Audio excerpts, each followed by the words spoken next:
118 brought to you by Dog Boy RC. Ready, set, driver set, we're gonna go and stop and total less than 5. Hold on, we don't roll out.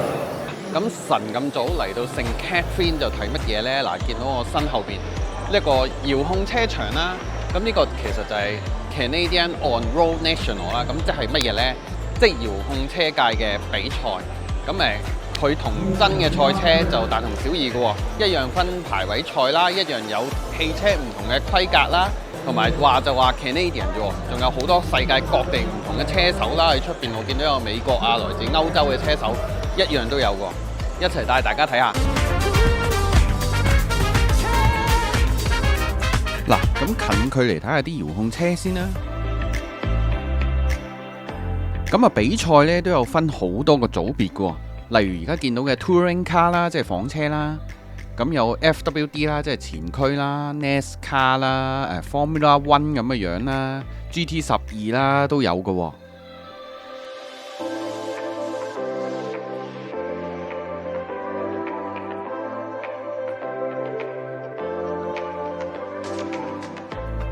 咁啊，講翻比賽啦，咁啊，你唔好睇佢車仔細細喎，一樣有裁判啦。有排位賽啦，有網上直播啦，同埋有計時專員嘅，亦都有人現場講解賽事嘅，直頭好似過咗澳門睇賽車咁啊！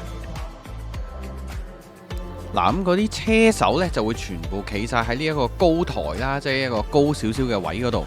嗱，拎住遙控呢啲就係車手啦。咁佢嗰度呢，就可以一覽晒成條賽道，同埋睇得翻自己嘅車去到邊嘅。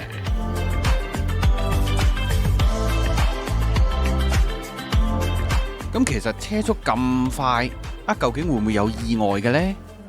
佢梗係唔係一次意外都未有過啦。原來意外呢家嘢呢，喺呢個賽車世界呢係好常見嘅喎。嗱，撞cushion啦、過車啦、炒落人哋度啦、炒到成架飛起啦，亦都係正常不過嘅事嚟嘅。係啦，咁所以場邊呢就會企咗好多呢啲咁嘅工作人員啦。你見着住橙色衫呢啲就係啦。一發生意外呢，又或者架車即係炒到反轉咗啊，又或者唔喐得呢，佢哋就會衝出去就幫架車重回正軌嘅。你以為鬥車場好睇咩？其實鬥車場以外嘅地方仲精彩啊！嗱，帶大家行個圈。嗱，呢度所有改裝車嘅配件啦。由碌鈴啊、避震啊、傳送帶啊嗰啲專業名詞我唔識啦，咁夾埋所有嘅配件呢度都有得展出嘅。嗱，係啦，呢度有堆透明嘅膠殼，咁係乜嘢呢？其實所有各位喺賽車場見到七彩繽紛嘅賽車呢，都係由呢一個透明嘅膠殼開始嘅。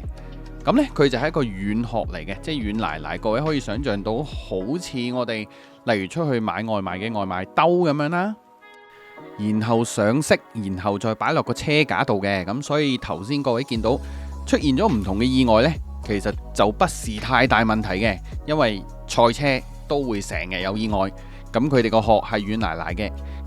咁至於你見到有賽車隊嘅名字啦、顏色啦、號碼啦、貼紙啦、車頭燈啦、車尾燈啦、水撥呢，係冇錯，係車手逐忽咁整上去嘅。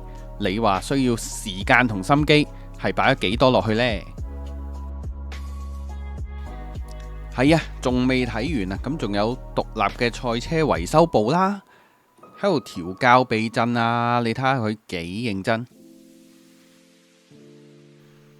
嗱，冇錯，各位見到賽車場呢，就真係一小部分嚟嘅，而眼前見到呢個呢，先至係即係等於好似 box pit 啦，或者 F1 嗰啲 pit stop 咁樣。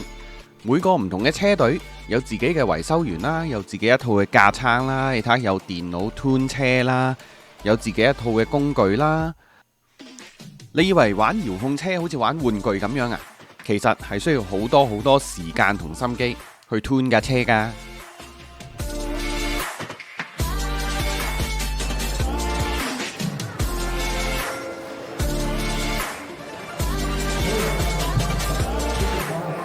咁啊，講翻比賽啦。乜係咪越有錢越多嘢擺落架車度，tune 得越勁越快就越容易贏呢？咁你係大錯特錯啦！其實同方程式賽車一樣，佢一樣有佢嘅標準啦，一樣有佢嘅規格，先至可以上場比賽嘅。嗱，每一架上場嘅車呢，都要經過呢一度，係俾呢一個嘅評判 check 車啦、磅重啦、度高啊，唔使度高嘅，不過要度下嚿電啦，睇下有冇特別唔同嘅改裝啦，跟翻佢哋本身嘅標準，跟住先可以攞到一個嘅號碼牌，或者號碼紙啦，貼喺個車身度，先至可以上場噶。